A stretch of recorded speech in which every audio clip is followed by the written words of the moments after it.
All right. Welcome back, Ark family. In this video, I'm going to provide an update to my 5 little ducks strategy. It's being updated into the 5 little LSAs. Now, I'm not changing it because I don't believe in the foundation. On the contrary, I think the new optimizations are good, and I especially like the updated distribution if you cash out. Think of it kind of as a built-in vault DCA while still being able to take out profit. I really love this idea. And right now the rewards are pretty good, and the opportunity to make money with price appreciation is definitely there. However, the introduction of the LSA and the potential of legacy NFTs, I cannot pass up on this opportunity. And the way the LSA functions make this the most appealing thing going on right now for Ark. So before we get going, let's hit the obligatory PSA. I am not a financial advisor. Nothing in this video should be construed as financial advice. In this video, I am documenting my own journey. It is my opinion and it is for entertainment purposes only. Alright guys, so the basic premise of the foundation hasn't changed, right? It's still a DeFi savings account. It still allows us to pair our BUSD and ARK to form bond, which adds liquidity.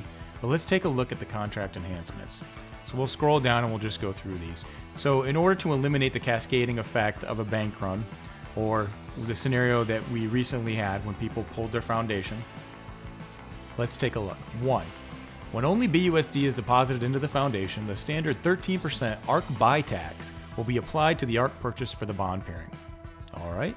Number 2. When only ARK is deposited into the foundation, the standard 13% ARK sell tax will be applied to the ARK sold for the bond pairing. Again, this is about added sustainability. These are great changes. Number 3, to avoid the buy-sell taxes, participants can deposit equal values of BUSD and ARK from their wallet into the foundation. Now, the 10% deposit tax will be applied to the BUSD and ARK value being deposited. Number 4, when bond is withdrawn from the foundation, the ARK component will be sent to the participant's vault account as a deposit. This is cool. It's like a little DCA. The BUSD component will be sent to the participant's wallet minus the 10% withdrawal tax. So basically we'll split it in half. You'll get a DCA to your vault, which will be, boom, almost sending your vault into nitro mode, I guess depending on the amount of bond that you have. And then you can take your profit back in BUSD. The 10% withdrawal tax is taken out on the total value of the bond being withdrawn.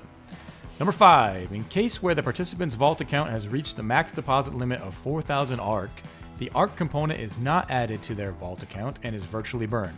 So this is good for sustainability and adding ARK back to the vault. However, I guess if you are close to that limit, you kind of want to monitor and see what you're doing with your account. So with these new enhancements, ARK buy and sell taxes are no longer avoided and 0 ARK is sold when a withdrawal is performed.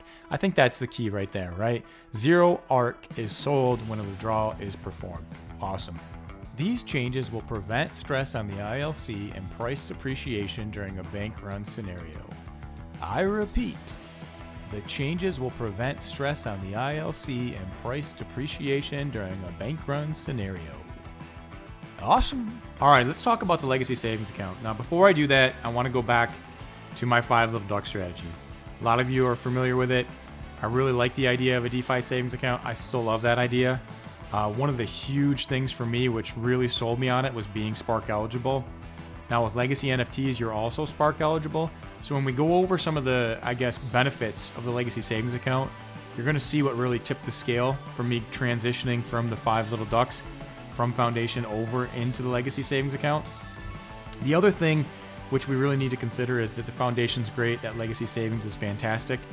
But when you look at the roadmap, and especially now since we have ArkNet added on top of all the utilities that are coming, you really have to start considering the possible revenue that can be generated. Now, I know the team doesn't want to throw around numbers, and it's very, very hard to even pick a ballpark figure because there's so many utilities that are coming. But if you start to look at the utilities, you start to look at the use cases for ArkNet, you look at the 1.4 billion unbanked people in the world, you look at where we're going with privacy, with security, you look at the market share that there already is in the VPN industry and where it's going. What is it? I think we're 40 billion now. We're looking at 130, 135 by 2030. It is a growing industry and there's massive need. Not only that, it seems like every single day another exchange pulls out of another country. We're seeing limited options. So there's just so much potential and so many use cases that depending on what takes off and how quick it grows, you could see a huge, huge revenue share coming in if you own a legacy NFT. And not only that, which people keep forgetting, 33% of that is also going to go into the ILC, right? It's going to start stabilizing the price. So every time you think about ARK, don't just think about the price. Don't just think about the ARK vault. Think about what's coming and think about everything. So because of kind of what I just said, that's why I'm transitioning my 5 little ducks to my 5 little LSAs. Now my goal really is to get 250 in each one of those accounts right away. And then once I get that 250 threshold, so I'm qualified for Spark, I'm going to start focusing on one account at a time. Now what I'm doing in my strategy is I'm taking my ARK that I'm bringing in from my accounts, and all that ARK is being sent to whatever account I'm trying to build up. So right now, my first one, I'm almost at 250. The ARK from my main account's being sent there. I'm eating that 10% tax because it's worth it to me because I want that 250 limit. I'm not selling my ARK at this price, but I will contribute it to the legacy savings account because I believe in the future there's huge, huge value there. So that is my strategy. Once I get to 250, I'll move to the next one to get all 5 at that 250 threshold, and then I'll start building up the first one all the way till I hit that 1,000. Now, I do have a silver NFT in my main account. For me, in my personal strategy, I don't want to go gold. I want multiple silvers, and that's how I want it across my accounts. So let's take a quick look at the LSA and what it's all about. So again, we already basically know we can contribute bond, BUSD, we can put in the ARK tokens. There's no taxes on our ARK tokens, which is fantastic. The ARK tokens are deposited, swapped for a BUSD value, 0 sales tax, okay? Deposited ARK tokens are then sent to the vault. Again, we get a virtual burn mechanic here. Love it. The bond deposits are subject to the standard 10% withdrawal fee. So when you take it out of the foundation, you get hit with that 10%, but as you put that bond into the LSA, there's no taxes there. The BUSD account balance cannot increase unless additional deposits are made. Okay, that makes sense. There's no yield. To me, it's a fantastic value with yield or not because I want that NFT. I'll gladly put my ARK in there and I'll contribute the rest in BUSD. And again, here's the kicker, right? You hit $250 in BUSD value reach, then boom, you qualify for Spark. Awesome. And you get that referral reward level. Once you hit 500, 2 referral reward levels. Hit that 1,000, you get that silver NFT and the benefits of the silver NFT. Then obviously the same is true if you already have the silver, you're working your way up to the gold, you can contribute the same way. This is just, to me, another fantastic thing that's offered to the investors. It just keeps coming, keeps coming. Here's a little chart on your referral stacking, which you can take a look at. For me, I'm not overly obsessed with the referral stacking. To me, I just want as many legacy NFTs as I want. Remember, there's a finite amount, and once they're gone, they're gone. So to me, I'm taking this opportunity to snag as many of these bad boys as I can. And I just want you to kind of think outside of the box. And again, we don't know where this is going to go. This is all hypothetical. But when you think about the utilities that are coming and the use cases, just think about your time in the DeFi space and some of these utilities that you would use or other people that you know are already using or have a need for. And the need is tremendous, and it's across multiple products, right? Actually, you know what? Let's just take a look, and we'll take a look at the roadmap. So look, the fiat on-ramp, huge, huge need. Not only that, when we do these Zoom calls and we're advertising or we're promoting ARK, I mean, we're going to do the learning part, right? We're teaching first, right? Because investor first. We're teaching these folks about DeFi, we're teaching them about crypto, and then we want to onboard them. So a lot of them aren't going to have onboarding solutions. Well, guess what? They can utilize our onboarding solution.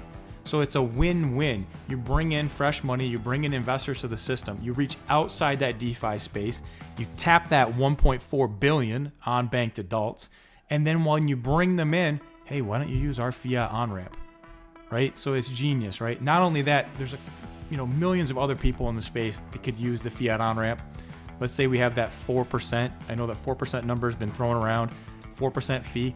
Just think about the number of people coming in, the amount of money they're going to spend, and then multiply that by 4% and just start looking at some of those numbers and just kind of ballpark figure where some of this revenue can be, and it gets pretty ridiculous pretty quick. Virtual prepaid debit card. Again, this is the thing that I think I'm most excited about. And then the alpha just came out recently that we actually could get the physical card, right? You can get that physical card, the one-time card, sent to your house. When it's gone, it's gone. I mean, just so much value and utility here. Now, someone threw around the idea of calling it the burner card. I hope that we do, because I can promote the crap out of a burner card, and I can just think of so many scenarios like, hey man, where's that money I owe you? You know what, bro? I'll throw it on a burner card and send it in the mail. All right, dude. Like, or hey, you know what? I missed my dad's birthday or whatever. Hey, you know what? Throw him a burner card in the mail. Just promoting that idea on top of the virtual prepaid debit card, I think that's going to be awesome. And think about it. Alice is always talking about going to Walgreens and you got to pick up your prepaid card. You don't even need to go to Walgreens. There's so many people in this space that would use this that do not have to be an ARK. Again, the use cases here are just tremendous. The physical debit card, obviously we know that that's going to be important going forward. The decentralized VPN, super important. I mean, I personally, I have Nord. I've had Nord for years. I know what I pay. I think I just paid $150, $160 plus tax to renew for a year. And then again, the market share, if we can just get a small portion of that market share, and especially having a decentralized VPN, people are going to want to use that over a normal VPN, and they'll pay a premium for that. Again, huge revenue source there. Polygon migration, and then ArkNet. I mean, what more can you say? I mean, all the stuff with the zero knowledge proofs. I mean, we've talked about it. We've seen video after video. It's going to be fantastic. You're going to get some of that TVL from Ethereum coming over there. You're going to get the name brandage with the stuff that Polygon's associated with Disney and all these other major companies. There's just so many win-wins there. And then when we create our own chain, I'm sure that we're going to get other protocols. They're going to want to come. They're going to want to join. You're going to have the decentralized storage, the password management, and all of that stuff, right? We're going to be using the ArkNet token for that. And that revenue is going to be shared back, again, with ARK, with 33% to the ILC, 33% to the legacy NFT holders, and then 33% back to the treasury. So what can we do? We can create more revenue, improve on our revenue. This is just awesome. And then ultimately with the crypto banking. And another thing really to consider, the LSA is going to get folks that maybe weren't thinking about the legacy NFT into the legacy NFT. And especially the way that it's designed, right? Knowing that once they get that $250 in there, they get that referral level and they can get that Spark reward, and then they keep contributing money. Well, we know that 80% of those funds are going to be pushed towards investing into ArkFi, right? And the more NFTs that are sold, the more money is going into that fund, the more that we can use it forward to bring back external revenue. So it's a win-win-win scenario. So when you consider that more and more of these NFTs are going to be sold and they're going to go quicker, that means the opportunity for you is going to be a smaller window, right? So that's why another reason why I'm going to transition over, and I want to grab as many of these bad boys as I can, because long term, again, look at all these fantastic things on the roadmap as we start to release these utilities. I mean, it's a well-oiled machine. Everything is purposely created for a reason. The mobile app, right, for the onboarding, and then the on-ramp that falls in line with the mobile app. It's just strategically is fantastic. And when this starts to rumble and it starts to move and that revenue comes in, you're not going to think, oh man, I shouldn't have bought an NFT. You're going to think, I should have bought more NFTs. I should have bought the larger NFT. And once they're gone, you're not going to have that opportunity. So I'm going to jump on that. I'm going to take advantage of it now. And I'll say this, and I don't mean to make light of the price, because I think that anytime you have a price drop, people don't like to see it. I don't like to see it either. But when that revenue, that 33% revenue starts coming back in and it starts feeding in the ILC, it's going to make it easier to stabilize the price and to get growth in that price. Not that we wanted a lower price, but once we start bringing in that 33% revenue, it's not going to take as much to bring that bad boy back up, right? It's not going to take as much to stabilize it. And then when you add in those Zoom calls and then that new flow of folks coming in, that 1.4 billion on-banked adults, when we start bringing them in and we just start exponentially growing, that price is going to take care of itself. So for me, I'm not overly worried about it. I'm taking my ARK daily rewards every day and I'm focusing right on these LSAs, and that's where my ARK is going. That's where my extra BUSD is going.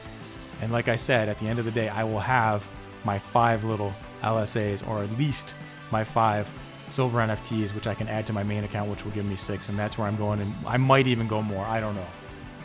This LSA feature really has me pumped. So, all right, here we are with my first 5 little LSA. You can see I've already contributed $226 of value towards my 1,000 BUSD. and we'll do my daily contribution. So let's start with some ARK. I brought over about 24.5 ARK. Let's go to max. Let's deposit. See, my ledger is connected. And here comes my ARK.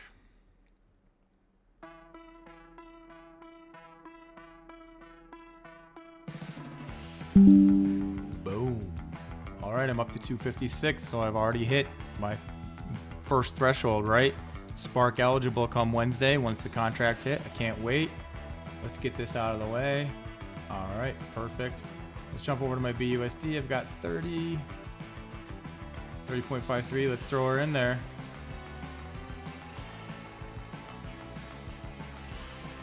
Slide it on my ledger.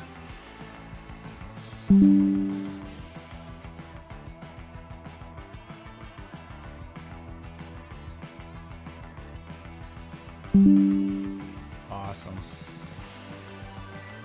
Well, we're not awaiting. It already went through. So, boom. I now qualify for Spark come Wednesday when the contracts launch. I'm up to 286 on my first of the 5 little LSAs. I can't wait. I'm Jay Vanquish, and this is how I play the Ark. Ark for the win. This summer, one man will send his grandmother a prepaid debit card without going to Walgreens. That's right.